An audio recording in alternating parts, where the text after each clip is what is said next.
Aujourd'hui, partons sur les traces d'un homme dont la vie semble sculptée par l'absence, par le manque et par une profonde mélancolie, Keanu Reeves.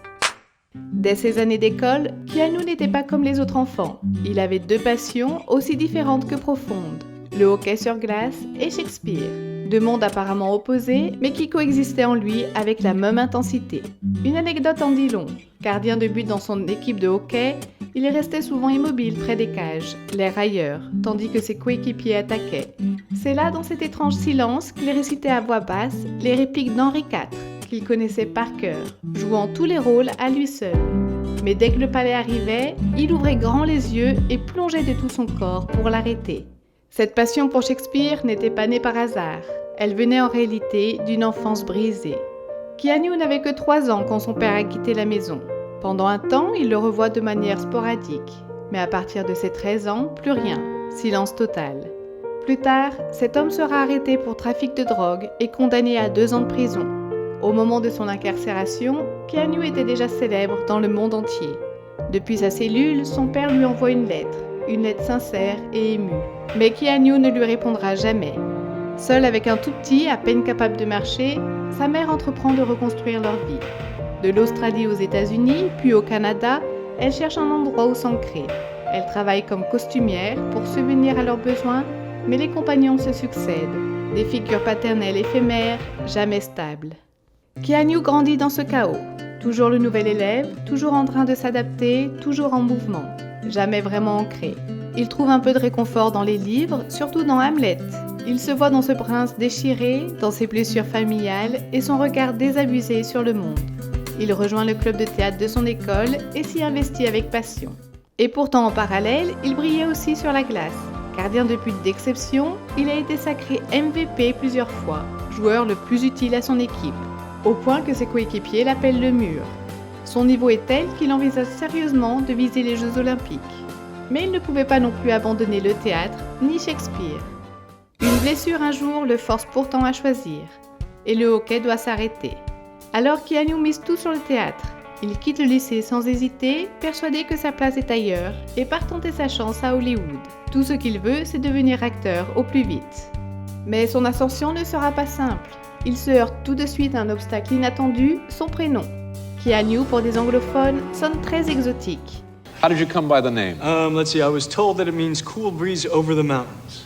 Wow. C'est son père, né à Hawaï, qui lui a donné ce prénom, qui signifie la brise fraîche venant des montagnes. L'agence à Hollywood lui propose tout de suite de le changer. Keanu passe la journée aérée sur la plage, en proie au doute. Finalement, le nom qu'il imagine est Chuck Spadina. Chuck Spadina. There you go. And they're like, no. And I'm like, what's wrong with Chuck Spadina? Isn't that kind of the direction you want? Quand le manager entend ces propositions, il est stupéfait. Il voulait un nom plus accessible, plus américain, et Keanu arrive avec des idées encore plus bizarres. Keanu passera quelques auditions sans succès sous le nom de Casey Reeves, avant de revenir à son vrai nom. Les castings s'enchaînent, les refus aussi. C'est alors qu'une main inattendue lui est tendue depuis le passé. En 1986, un réalisateur cherche un acteur capable de jouer un gardien de hockey pour son film Youngblood. Sur le CV de Keanu figure son expérience dans l'équipe de hockey du lycée. Et parmi des centaines de candidatures, c'est ce détail qui attire l'attention. Il décroche ainsi son premier rôle. Ironie du sort, c'est le hockey qu'il avait dû abandonner qui lui ouvre les portes du cinéma. 3 ans plus tard, en 1989, il obtient son premier grand rôle dans l'excellente aventure de Bill and Ted. Il y joue un lycéen un peu simple qui voyage dans le passé pour rencontrer Socrate, Napoléon et Beethoven. Le film est un succès et devient culte. Keanu, lui, est désormais célèbre. Mais ce n'est pas dans la comédie qu'il montre l'étendue de son talent. C'est dans Mon propre Idaho, aux côtés de River Phoenix. Keanu y joue un jeune homme sensible et bisexuel dans un film audacieux et intime. Keanu reçoit le rôle en premier, mais tient tellement jouer avec River qu'il traverse des centaines de kilomètres à moto pour lui remettre le scénario en main propre et le convaincre de partager l'affiche avec lui. Leur complicité à l'écran est magique. Le film, malgré son petit budget, est un bijou. Et la critique l'acclame. Puis vient Point Break avec Patrick Swayze. Keanu y incarne un agent du FBI infiltré dans un gang de surfeurs braqueurs de banque. Le film fait sensation. Il marque toute une génération. Même les super-héros Marvel s'en inspireront plus tard.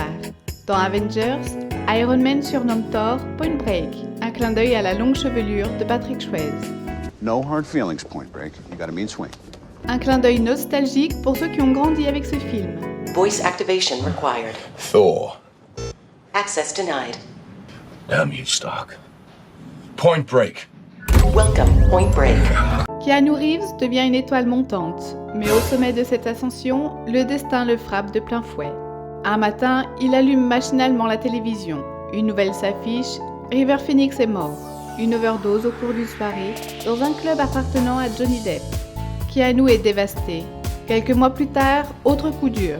Sa sœur cadette Kim, avec qui il a grandi, est diagnostiquée d'un cancer, une leucémie. Durant sa maladie, Keanu l'accompagne autant qu'il peut, veillant sur elle avec une attention immense.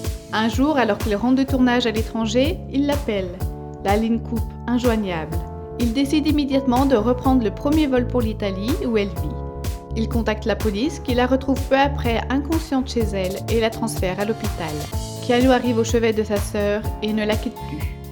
Kim s'en sort heureusement, après un long combat. Et aujourd'hui encore, ils peuvent être aperçus en train de partager un repas, sourire aux lèvres. C'est l'année de ses 30 ans, en 1994, que tout bascule. Keanu tourne dans Speed aux côtés de Sandra Bullock. Il incarne un agent spécial à bord d'un bus piégé.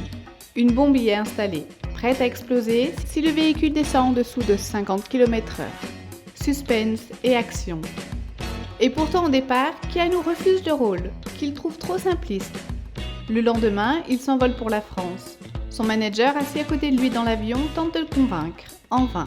Puis en arrivant, il observe une scène assez simple. Un passager handicapé qu'on aide difficilement à sortir de l'appareil. Et là, une idée lui traverse l'esprit. Et si Speed, en fin de compte, racontait aussi cela ? Pas seulement un film d'action, mais l'histoire d'un homme ordinaire qui décide de faire quelque chose de juste dans un monde en plein dérive. C'est ce déclic qui l'amènera à accepter le rôle. Et il entre définitivement dans la légende. Quand Keanu Reeves décroche enfin le rôle principal, le réalisateur ne lui fait qu'une seule demande, se couper les cheveux. À l'époque, sa chevelure en bataille lui donnait un air trop jeune, loin de l'image d'un policier expérimenté qu'il devait incarner dans Speed. Le réalisateur lui demande donc une coupe très courte, plus en adéquation avec le personnage. Plus tard, Yann de Bont, le réalisateur, raconte que Keanu l'avait surpris avec un crâne totalement rasé, choquant par le passage des cadres du studio. Certains envisagent même de repousser le tournage, le temps que les cheveux de Keanu repoussent un peu. Finalement, c'est avec des cheveux très courts que Keanu apparaîtra à l'écran dans Speed, une silhouette devenue depuis iconique. Une anecdote célèbre concerne Sandra Bullock, sa partenaire dans le film. En 2017, soit 23 ans après la sortie de Speed, elle avoue lors d'une émission télévisée qu'elle avait craqué sur Keanu pendant le tournage. I think about how sweet Keanu Reeves was and how handsome he was. It was hard. It was really, it was hard for me to really be serious. Like he would look at me and I'd be like. À l'époque, elle pense qu'il n'en savait rien. Mais lorsque Keanu est invité à son tour dans la même émission, il avoue, un peu embarrassé, qu'il avait lui aussi éprouvé des sentiments pour Sandra. She obviously didn't know I had a crush on her either. Oh, wow! Le public est en liesse. Leur alchimie à l'écran est indéniable. Elle contribue largement au succès du film, qui devient un immense carton, rapportant de plus de 10 fois son budget initial. Mais la suite de sa carrière ne prend pas le virage attendu. Son film suivant, Poursuite, un thriller de science-fiction, est un échec cuisant. Le public n'accroche pas et Keanu est même nommé dans la catégorie Pire acteur aux Razzie Awards. Après l'immense succès de Speed, le studio lui propose une somme colossale, environ 11 millions de dollars, pour tourner une suite. Mais le scénario ne le convainc pas. Cette fois, l'action se déroule sur un bateau de croisière et l'histoire lui semble artificielle. Il décline l'offre sans hésiter. Le projet voit tout de même le jour, sans Keanu. Sandra Bullock reprend son rôle, mais l'acteur principal est remplacé par Jason Patric. Speed 2, Cruise Control, est un désastre critique et commercial.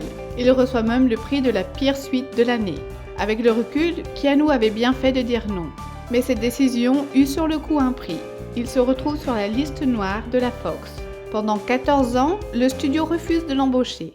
Il faudra attendre 2007 et le jour où la Terre s'arrêtera pour qu'il réapparaisse dans une de leurs productions. Durant cette longue période, sans blockbuster, Keanu prend un virage radical. Il retourne au théâtre, joue du Shakespeare dans des petites salles et se recentre sur lui-même. Là où d'autres chercheraient la célébrité, lui choisit le retrait, la discrétion et la quête de sens. Peu à peu, il devient une figure à part à Hollywood. On le croise dans le métro, un livre à la main ou aidant discrètement des inconnus. Pas de caméra, pas de mise en scène, seulement Keanu, tel qu'il est. Mais sa carrière est loin d'être terminée. En 1997, il revient avec L'Associé du Diable, un thriller mystérieux. Arrive l'année 1999, l'année où sort enfin le film qui allait faire trembler le monde entier, la trilogie Matrix. Une œuvre colossale qui allait marquer à jamais l'histoire du cinéma. Plus de 20 ans sont passés depuis, et pourtant ce film reste une référence incontournable, en grande partie grâce à ses techniques de tournage révolutionnaires qui ont profondément influencé l'industrie du cinéma. Parmi elles, c'est plusieurs dizaines de caméras disposées en cercle autour d'un acteur. Et l'image figée se mettait soudain à tourner, donnant l'impression d'un temps suspendu presque irréel. Une véritable révolution visuelle. Mais ce n'est pas tout. Chaque scène d'action s'est inspirée avec finesse de l'esthétique et des mouvements des arts martiaux asiatiques, influant au film une grâce inattendue. Matrix n'est pas seulement un film d'action, c'est une œuvre d'art en mouvement. You're empty. So are you. Le rôle de Neo transforme Keanu.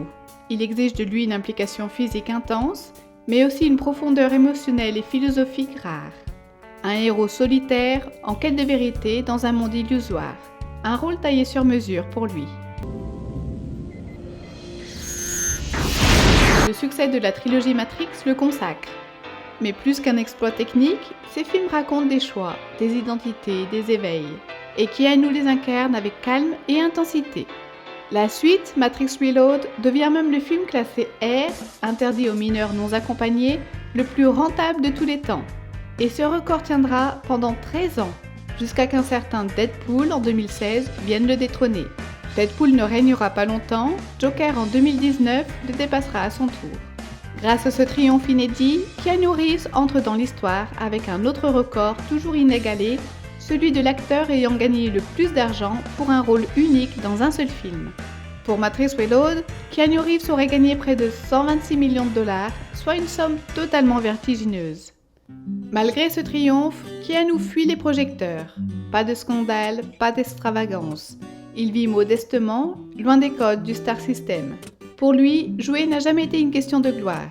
C'est un art, une façon de se relier aux autres. Peut-être aussi un chemin pour guérir. Même au sommet, il reste simple. Tandis que d'autres achètent des villas sécurisées, lui préfère louer un petit appartement ou arpenter les rues de Los Angeles à moto, le vent dans le visage, comme n'importe quel homme à la recherche de silence. Mais derrière cette tranquillité, Keanu porte des blessures profondes. En 1999, l'année même où Matrix sort, sa compagne Jennifer Shime donne naissance à leur fille, Ava. L'enfant est mort-né, un drame dévastateur. Moins de 2 ans plus tard, Jennifer meurt dans un accident de voiture. En l'espace de quelques mois, Keanu perd sa fille et la femme qu'il aime. Il n'en parlera presque jamais. Il se retire. Puis un jour, il revient transformé. Dans son regard, il y a désormais une douceur grave, une résilience silencieuse. Pas d'amertume, pas de mise en scène. Seulement un homme qui avance avec sa peine. Et plutôt que de se refermer, il s'ouvre à ceux qu'il croise, aux instants simples, à la beauté fragile de la vie. Il donne, souvent discrètement, aux hôpitaux, aux associations, aux techniciens anonymes. Pas pour qu'on en parle, parce qu'il pense que ça compte. I lead a very quiet, normal kind of, really, I mean, my private life is a boring disaster, but work is good. Mais une autre épreuve va le heurter, cette fois-ci dans le cadre professionnel. Pour la première fois de sa carrière, il se retrouve forcé d'interpréter un personnage qu'il ne souhaite pas jouer, un tueur psychopathe dans un film appelé The Watcher. Tout est parti d'un ami avec qui il jouait régulièrement au hockey. Cet ami un jour lui demande un petit service, faire une simple apparition dans le film qu'il produit. Keanu accepte sans méfiance. Mais plus tard, il découvre avec stupeur que son ami a modifié le scénario et transformé son apparition en rôle principal. Et pas n'importe lequel, celui d'un serial killer. Keanu tente de se retirer du projet, mais il est trop tard. Le contrat a été falsifié et signé sans son consentement. Il ne peut ni prouver la supercherie, ni engager de procédure judiciaire sans que cela ne l'épuise davantage. Il finit donc par jouer malgré lui dans le film. Pire encore, une clause du contrat l'empêche de révéler publiquement cette histoire avant 1 an après la sortie du film. Résultat, il refuse de participer à toute promotion. Et le film fait un flop monumental, à la hauteur de son désamour pour le projet. Après cette période trouble, Keanu continue de tourner, mais aucun film ne parvient à recréer le même engouement qu'à l'époque de Matrix. Quelques œuvres parviennent néanmoins à tirer leur épingle du jeu, comme Sweet November avec Charlize Theron en 2001 ou encore Constantine en 2005, qui attire plus de 1,2 million de spectateurs rien qu'en France. Et puis le temps passe. Et en 2014, une renaissance s'amorce. John Wick marque un nouveau tournant. Le rôle semble être écrit pour lui. Un homme brisé, tenté par la violence, mais qui garde son code d'honneur. Le public est touché, pas seulement par les scènes d'action, mais par la peine qui affleure derrière les coups. Keanu ne joue pas John Wick, il le ressent. Une nouvelle génération le découvre, l'ancienne le retrouve. Il n'est plus seulement le héros de Matrix, il devient un symbole, celui de la résilience tranquille, de la bonté forte et de l'humanité sans bruit. Le vent tourne également dans sa vie personnelle. 10 ans après la disparition tragique de Jennifer Shime, Keanu retrouve l'amour. Sa nouvelle compagne s'appelle Alexandra Grant, une artiste de 10 ans sa cadette. Leur relation a commencé autour d'un livre qu'il a écrit et qu'elle a illustré. Dans les interviews, il se livre peu, mais parfois une phrase dit tout. Lorsqu'on lui demande ce qu'il pense qu'il se passe après la mort, il répond simplement « Je sais que ceux qui nous aiment, nous pleurons ». Pas une formule, une vérité. I know that the ones who love us will miss us. Aujourd'hui, Keanu Reeves est aimé, pas seulement pour ses films, pour ce qu'il est. Un homme sincère, humble et discret. Il traverse la célébrité comme on traverse le vent, sans s'y attacher, sans se déformer. Il est de ces rarettes qui nous rappellent qu'au milieu du vacarme, le silence est une force. Que dans le chagrin, il y a de la beauté et que même dans une vie chaotique, la paix reste possible. Si cette histoire vous a touché autant qu'elle nous touche, n'oubliez pas de nous le partager en aimant la vidéo, en vous abonnant et en activant les notifications. Et surtout, à très bientôt pour une nouvelle histoire de star. And as always, it is a pleasure having you with us again, Mr. Wick.